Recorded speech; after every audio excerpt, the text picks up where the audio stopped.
So you have like scripture, and then you have these religious ideas, spiritual mantras, where again, we try to use that so that we don't feel depressed, so that we don't feel sad and worried and anxious and lonely, and all the things that at some point we decided were bad. But no emotions are bad, no feelings are bad.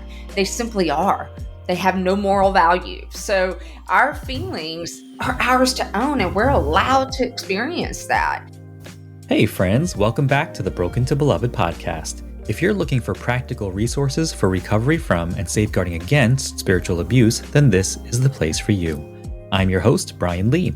I'm an ordained pastor and spiritual abuse survivor, and I know what it feels like navigating life after spiritual abuse.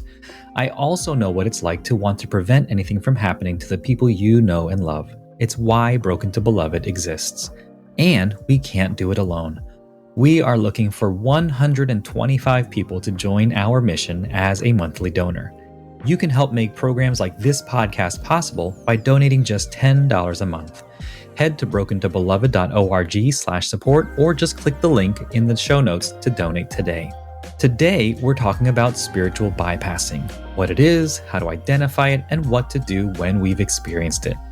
Peridot Gilbert Reed, PhD, is a licensed professional counselor and registered play therapist, as well as a supervisor in both areas. She received her Doctor of Philosophy in Psychology with a concentration in theology from Liberty University. Her research focuses on spiritual abuse and spiritual bypassing. Her research, combined with her own lived experience with spiritual abuse, provides a unique lens into spiritual trauma and its impact. And now, here's my conversation with our new friend, Perry. Perry, welcome to the podcast. Thank you so much. Glad to be here. Thank you for having me. Yeah, this is going to be so much fun. We're kind of joking a little bit before we start recording about statistics and how much fun they are, right? And how much we enjoy other people who don't have to take those classes. You share a lot of statistics in your work and data about people leaving the church in part because of a famine of spiritual malnutrition, about the effects of spiritual bypassing, about trauma, about all these different topics. Tell us what it means for you when you talk, because I have never heard anyone phrase it that way, a famine of spiritual malnutrition. Tell us about that. Yeah, so, when it comes to spiritual nourishment, there's different facets from which we receive that. We can receive that in our family of origin. We can receive that at the church, receive that in many ways.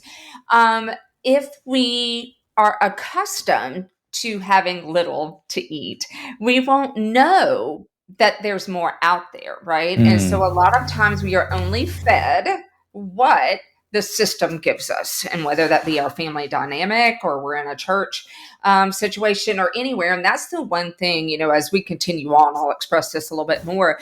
When it comes to spiritual bypass, spiritual abuse, anywhere spirituality resides, this can happen. And so that can be in the church, that could be in the family, in schools, that could be in multiple places. So in the spiritual malnutrition, a lot of times people rely on, and I think this is what we're raised to do a lot of times because, at 3, I don't know to go and look in scripture and go, let me find out how I was created, right? So I'm relying on someone to tell me that. And so we're accustomed to doing that. Mm-hmm. The average person on top of that does not have a theology degree. We're not just walking around everybody knowing how to study scripture, from what angle to do that. And so we trust spiritual leaders in our life, whether they be family or teachers or whomever, to feed us that. And what happens sometimes is we are given either unhealthy food or we are given unhealthy elements. Also, sometimes because we are dependent upon that, we don't know that we have the ability to go in. So we feed ourselves little on that. And that's the one thing, spiritual abuse and any abuse is not okay. But when we are dealing with an abuse dynamic, never, ever is that okay. But we also need to know that to heal from those things, we do have to take on responsibility to feed ourselves and to know what we're being fed. And I appreciate the generosity and the grace to just say, we understand why people choose to leave. Yeah, absolutely. We do. And I think there's so much of the spiritual abuse that happens because instead of owning our part in how we have pushed people out, we shift the blame onto the people leaving. So, well, oh, you just want to go follow and do your own sin, or you just want to whatever it is.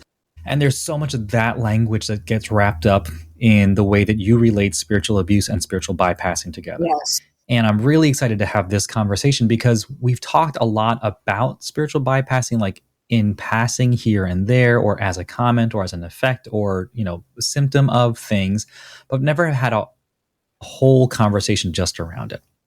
And I think it's a phrase that people hear, and it's one of those like, I think I know what it means.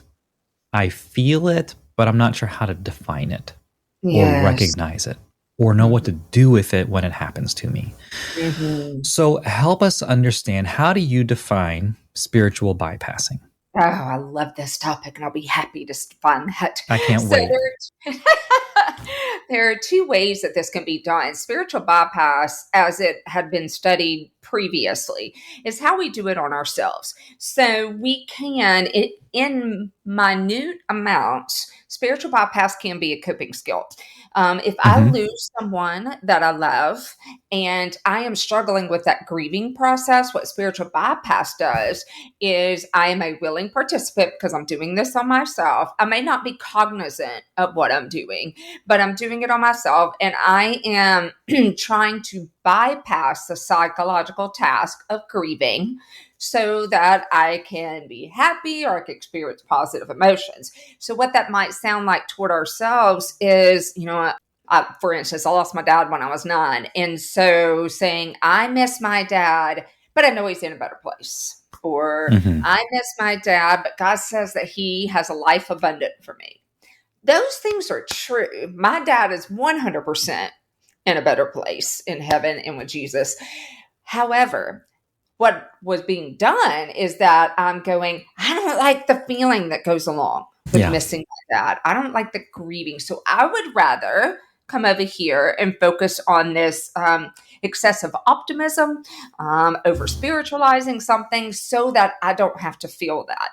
Now, again, minute amounts, that helps us to overcome those really hard days. What happens, though, and what the research shows, is that often we get in that cycle of it. And so then we delay our grieving, or we just never address it, period. And then we aren't facing the reality of the things that we need to overcome and all the steps that go along with grief. Now, the second way that it is defined is through my research, I uncovered that there is another way that spiritual bypass is done. And that is how we do it to each other. So, Brian, if you came to me and you said, wow, I'm really missing my dad. And I said, wow, yeah, that's hard. Well, let's look at some scripture and let's see, that he brings the brokenhearted and he binds the wounded, that he's called you to live life abundant. For you, who is not a willing participant in receiving that, you go, wait a second, that doesn't feel good. I don't Mm-hmm. feel very heard. I feel dismissed. I feel like Mm-hmm. my grief isn't accepted. My sadness is not welcome.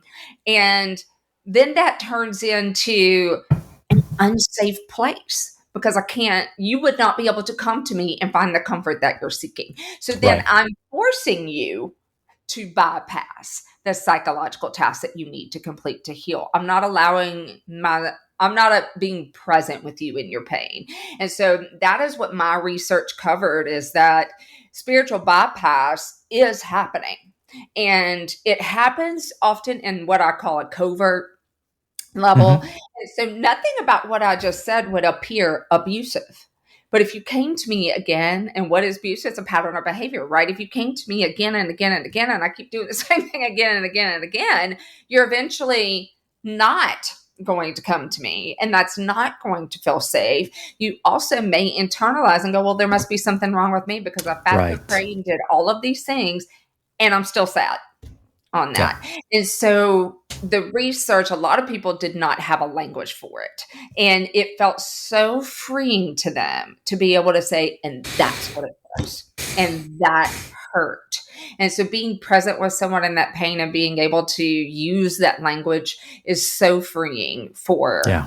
spiritual. And then what the research, and we'll dive into this a little bit later, but it does intersect with spiritual abuse. Yeah, 100%. Well, and I think we can appreciate the fact that in terms of language, because we talk about this all the time, that the framework that I tend to use is this idea that first we have to notice that something's off, then we give it that name. And so we have language. It's like, oh my gosh, that's what I'm dealing with. Otherwise, we're just dealing with symptoms. And then we get to navigate and choose, what do I want to do with this information? And Yes. the idea that the term spiritual bypassing was basically invented, right, by John Wellwood in Yes. 1984, which in my brain is 20 years ago, but it's obviously a little longer than that. Right.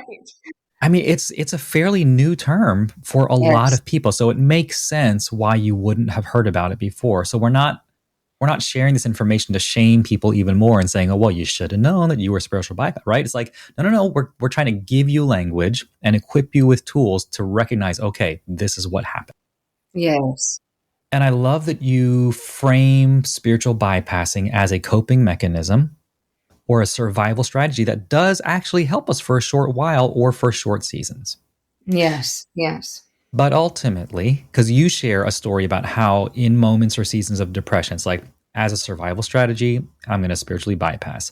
But then Yes. if or when the depression returns, I can see how that would be really damaging, especially for Yes. folks who might tie their identity to their well being or drop into further shame and condemnation. It's like, oh, I thought I had this fixed. I thought I was Right. praying enough, or reading enough, or doing enough. And I must be wrong with, like you're saying, there must be something wrong with me if the depression keeps coming back, or if I still keep feeling grief about my dad, or whatever it is.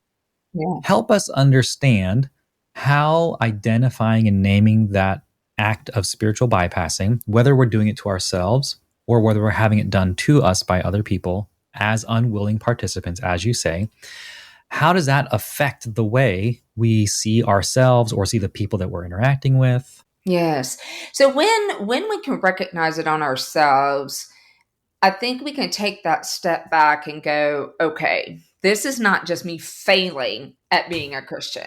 It's Mm-hmm. really, really hard when you fail at being a Christian, like when you feel that, because then it's like, where's God's grace in that? Where's the Yeah. redemption and the sanctification? Mm-hmm. And when we experienced that, and again, in my own story, part of what brought about my research was my own experience. And although I had an experience of it done to me, there were times that I was implementing spiritual bypass on myself. Again, I was taught that if you pray more, if you do this more, Mm-hmm. then things will get better.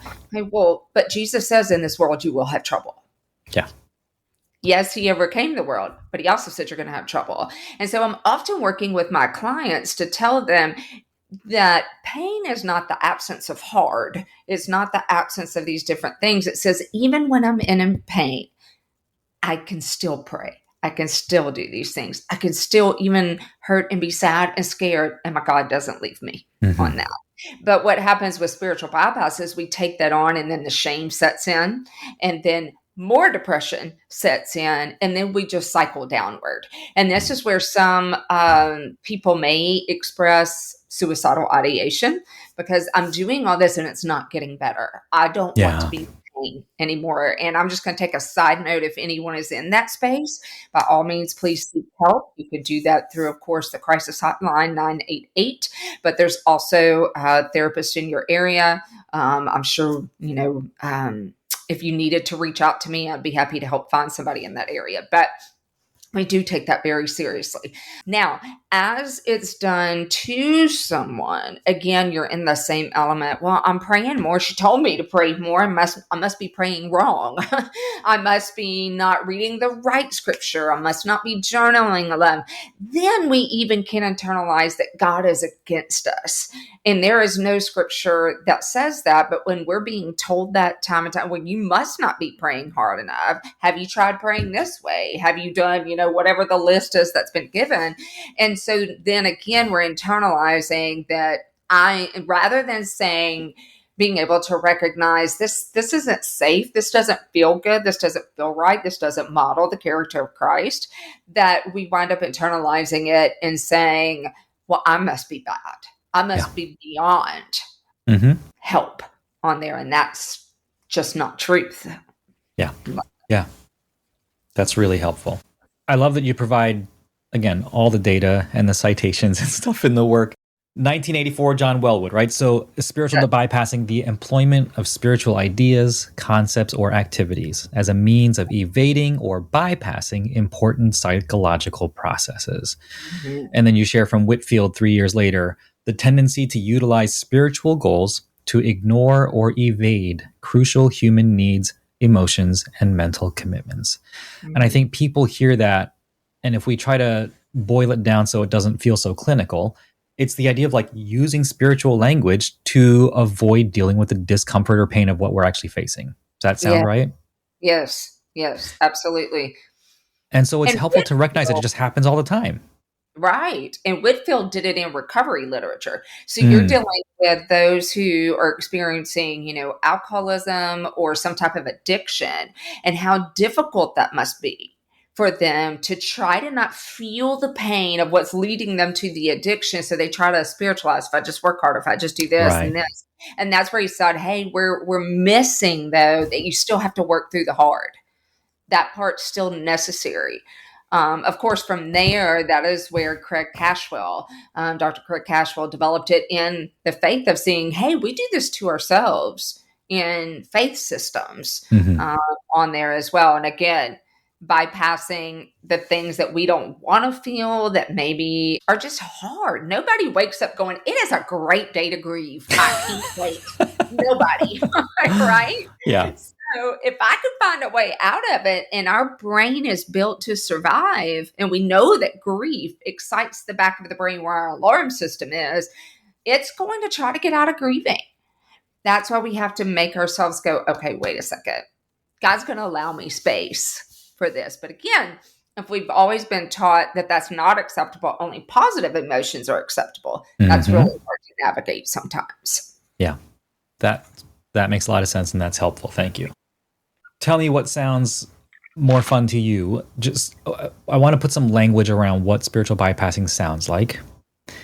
Yes. And I'm intensely curious about this Jesse Fox spiritual bypass scale, because recognizing that like it's on a spectrum of like it can be covert, it can be completely unintentional and still be happening and true, and it can be very malicious. And it's like Mm-hmm. I'm using this to manipulate you, to put you in your place, to dismiss your experience, whatever it is. Help us understand like what does that scale sound and feel like or look like? What give us some language for kind of how it sounds when we're doing it or when it's Yeah. being done to us. Sure. So when you think about, and I love that term scale because it is like on a scale of this. Hmm. So, if you're picturing a straight line and you've got two ends of the spectrum, okay. So let's think of it on a continuum. And on one end, you have maybe where we do it to ourselves. And so Jesse Fox's scale, which has been validated in different countries and different ways. And so he did it based on how we do ourselves. So the scale will be for how you do it to yourself. That's Okay. what it will measure. And so it is going to be, I think one of the statements on there is like on a what we call a Likert scale. So like 0 to 5. Use scripture to develop positive feelings, maybe, or to no longer feel X, Y, and Z. Okay, Mm. so that is where we are using some kind of scriptural element. And let's note this too, in various religious frameworks, different ideologies or concepts are presented. So there are some who in their faith system would say, how are you today? Well, I'm blessed and highly favored. Okay. That's just Hmm. what you say and what you do. And so whenever I talk about like theological concepts or religious ideas, that's the type of stuff that I'm referencing. So you have like scripture, and then you have these religious ideas, spiritual mantras, where again, we try to use that so that we don't feel depressed, so that we don't feel sad and worried and anxious and lonely, and all the things that at some point we decided were bad. But no emotions are bad. No feelings are bad. They simply are. They have no moral value. So our feelings are ours to own, and we're allowed to experience that. What Mm. happens maybe that becomes bad or in a moral value category is what we do with those. So if I'm angry, I punch you in the throat. That's bad, right? But overall, me just feeling that is not bad. So that's how we do it on this end. Okay. Now, on the other end is how we would do it to each other. And so Jesse Fox's scale does not cover this. I developed one based just lightly on his. I did not use Okay. it actually in my dissertation because it just wasn't necessary for the type of research that I did. But it is where if I come to you and let's say that I'm in a relationship and I'm really struggling, and I say, and let's say I'm married and I say, wow, my husband and I are really having a lot of conflict. And the person responds with, well, sometimes you just got to love them harder. And sometimes we just have to put our needs on the back burner while we really focus on this person. Okay, well, as the person who's expressing this, I'm like, so I have to dismiss myself. That's what I'm being Yeah. encouraged to do in that moment is put all my feelings. And that doesn't mean, yes, at different times we have to give more in a relationship and, just depending on different things. However, when it's that continuous thing, I still need to be validated. Wow, that's really hard for you to go through. I wonder what we can do together to help you. Okay, that becomes a different scenario. Now I feel heard and seen. On the other end, though, when somebody's just telling you you need to love harder and, remember the fruits of the spirit, and that's what we need to model, and love is not a clanging cymbal, all the things, then I'd get bypassed. Then my feelings don't matter. And now I just have to shove them in a box and put them on the side, okay, Yeah. which is going to create a whole nother issue.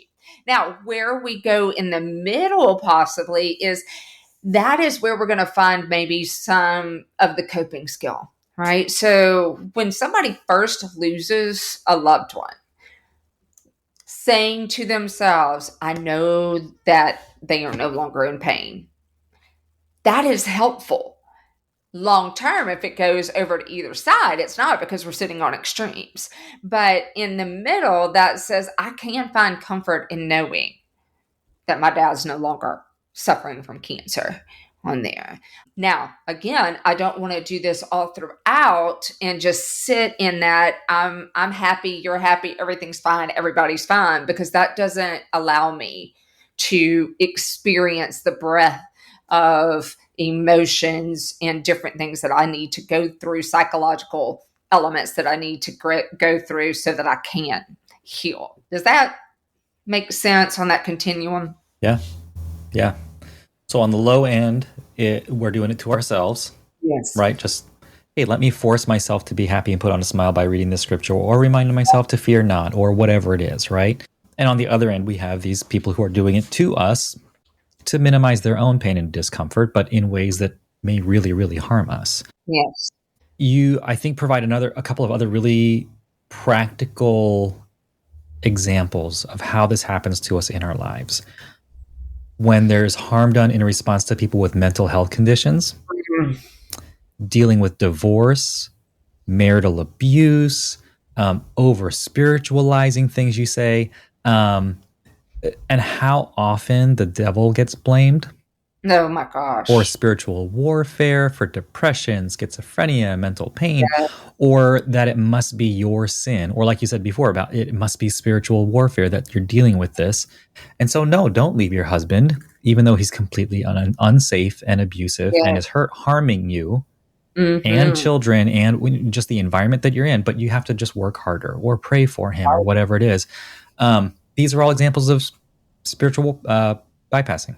Yes. Yes, they were all. And the research does show that many people who, and I want to say the statistic, I'm not looking right at it right now, but I want to say it was like 49%. It was a lot that Mm-hmm. said they chose to no longer attend because mental health was Yeah. demonized.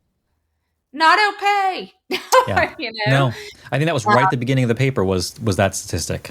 Yeah, and it just is very, very hard. And you said it a minute ago, and it's something that when I'm working with clients, I try when I'm explaining spiritual bypass, that often in my research shows this too. Out of the 14 participants in my research, and it was phenomenological research, so I did interviews with these individuals and talked through their story. So that's why there's not this huge amount. It wasn't just a survey that they Right. filled out, like we were talking and engaging. But of the 14, 3 of them said they believed that the act was both intentional as well as the harm was intentional. The person meant to do what they were doing. Mm-hmm.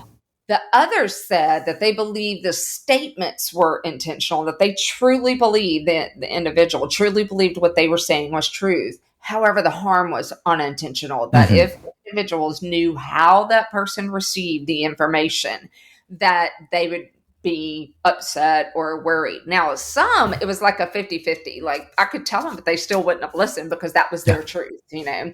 And so, yes, a lot of times when we are using spiritual bypass towards someone, it is because we feel discomfort, because it's benefiting us in some way.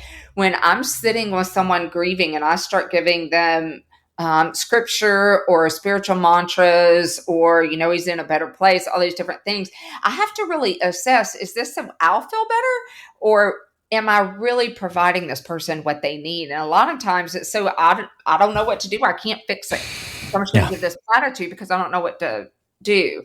And that's not helpful. That's harmful. When it comes to knowing that, then when you come back to this section of people who are struggling with mental health, they didn't ask for this. Mm-hmm. You know, there could be chemical imbalances in the brain. It could be numerous things that have caused a mental health condition. And when they are told that they are not praying hard enough, that there's a demon of depression in them, and that's the Mm-hmm. language that is not unheard of, Yep. that is not helping them to heal. In fact, what it does is, and my research shows this as well, is that many decide not to seek help. Many Yeah. decide not to do medication because then not only are they told that there's a demon of depression in them, if they go and seek out medication, their faith Right. isn't strong. Right. So it's a no-win situation Yeah. in that. In the divorce scenario for the woman, and I get on this because I hear often messages on forgiveness, and I know that we are called to forgive. There is no ifs, ands, or buts about that. But it is a process. It is not an overnight success. It is Mm-hmm. not something where today, if you did something to me, if it's minor, sure, I might be able to forgive it today and move forward. But that's more unlikely, right? So the bigger offenses are going to take long. You steal my bubble gum, I can get over that in a day. You hurt me, you betray me, that's going to take a whole lot longer. And that's one of the frameworks that I did my research on, is on betrayal, of how spiritual abuse and spiritual bypass, trauma betrayal happens. And so then it's a whole nother level that we have Yeah. to heal from on that. So with the woman who maybe just found out that their spouse, or man who just found out their spouse has been cheating on them, and the pastor preaches a sermon on forgiveness without balancing that sermon of saying, hey, look, forgiveness is a process. It's going to take time. We still have to forgive. Okay, well, that's one thing. But when you just say, hey, forgive 70 times 7, we don't let the sun go down on our wrath, that person who just got betrayed is like, okay, well, I guess I have to pretend like that didn't happen. Mm-hmm. And now I'm sinning because I'm still mad at my spouse for cheating on me. Right. And that's not accurate either. So these are Right. ways that spiritual bypass can happen to us, both intentionally and unintentionally. And then on that spectrum of being able to see how, again, to ourselves, even if the pastor's not directing it to us, how we internalize that can mean, okay, well, I must be sinning because. Right. Right. Based on how we interpret and internalize. And I think it's helpful to hear that, or I guess I want people to hear that whether it was or wasn't intentional, if you perceive that harm, then that harm is valid. Yes. So when we've experienced spiritual bypassing on behalf of ourselves or others, intentionally or unintentionally, what do we do with it? Yes. So when we're doing it to ourselves, and that's such a great question that you ask, because I think a lot of times people go, okay, I'm doing that. Now what? Yeah.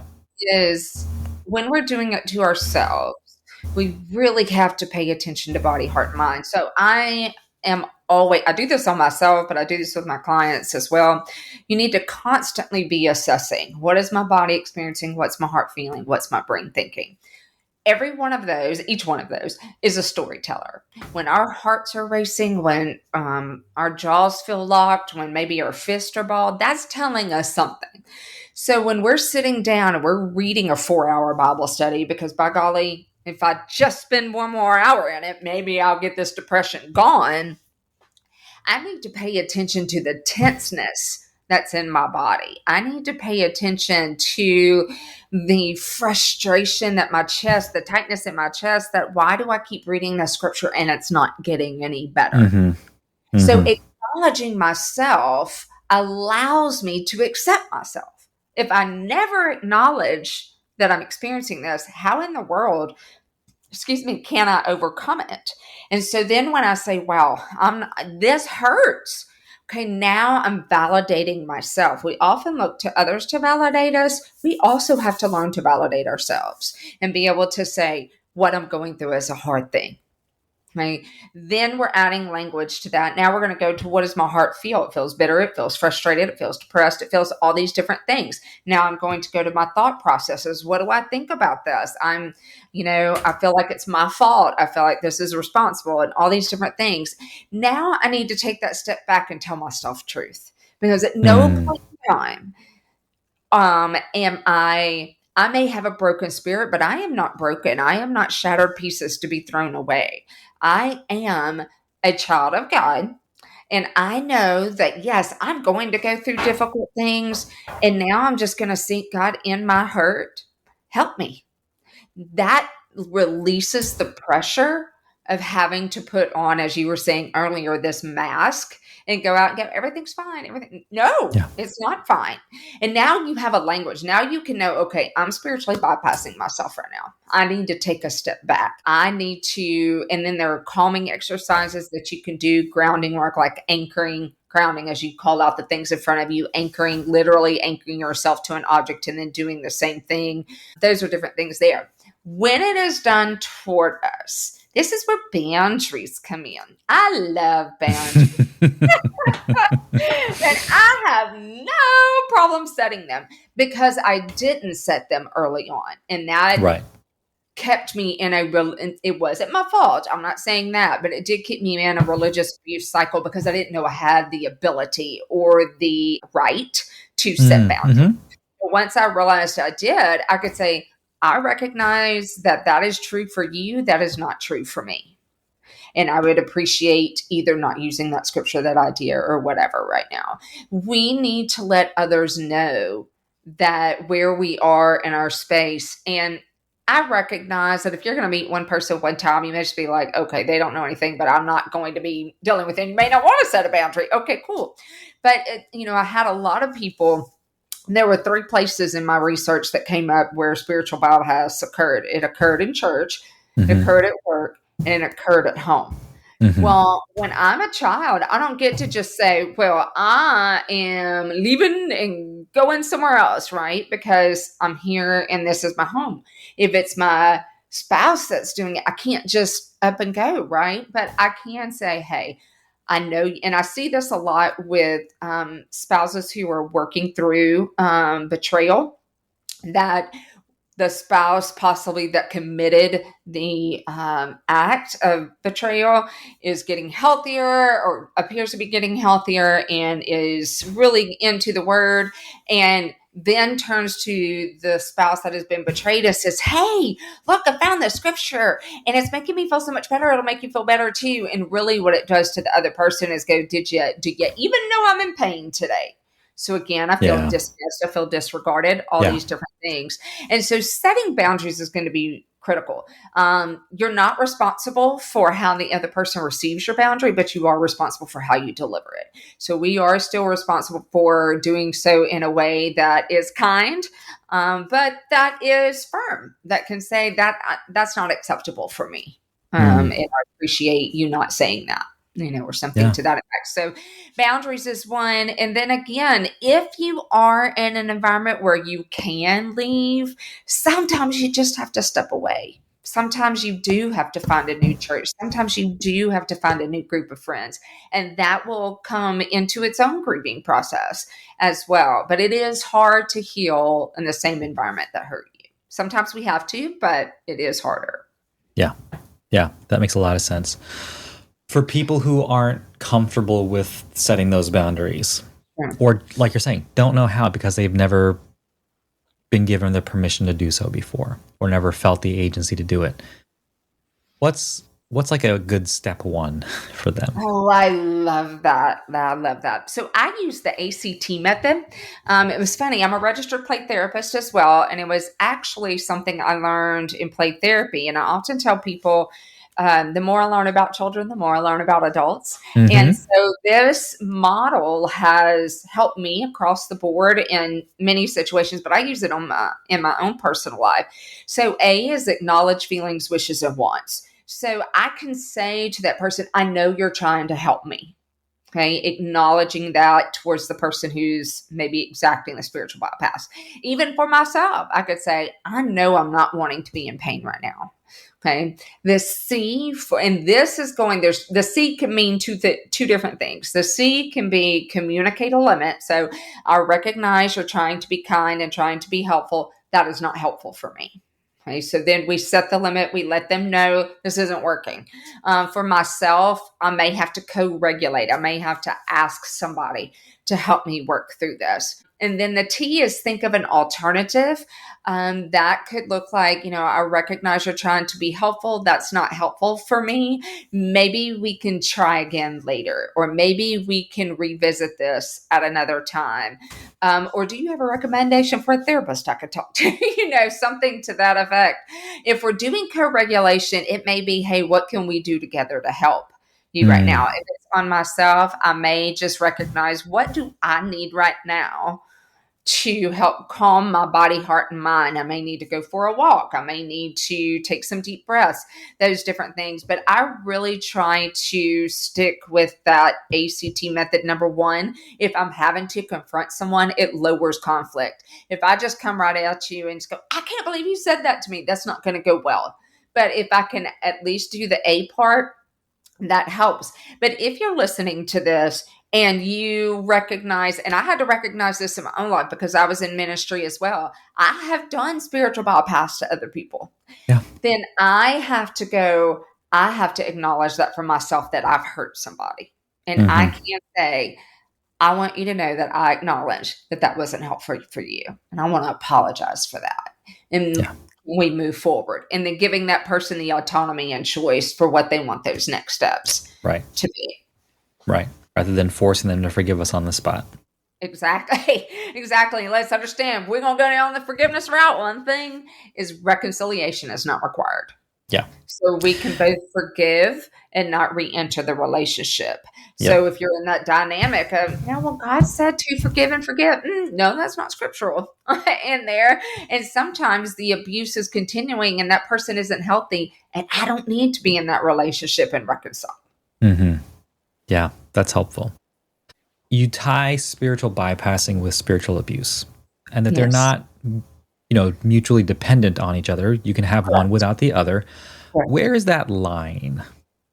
Yes. So in my research, Mm-hmm. there is a graph that I have. And basically, what I did was the last question of my research is never asked.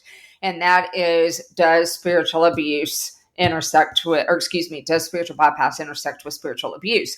And so what I did was from the interviews, use the data there to create this graph. And I Okay. used the symptoms that were found both in PTSD literature as well as spiritual bypass, or excuse me, spiritual abuse literature, and then documented the language used from recipients when they described their experience and documented it. And it was pretty powerful. So hypervigilance is Mm, one, emotional dysregulation, of course, depression, anxiety, some suicidal ideation, self harm, and almost all of them, with an exception of like insomnia, at least one participant, if not three or more, had those symptoms. Hmm.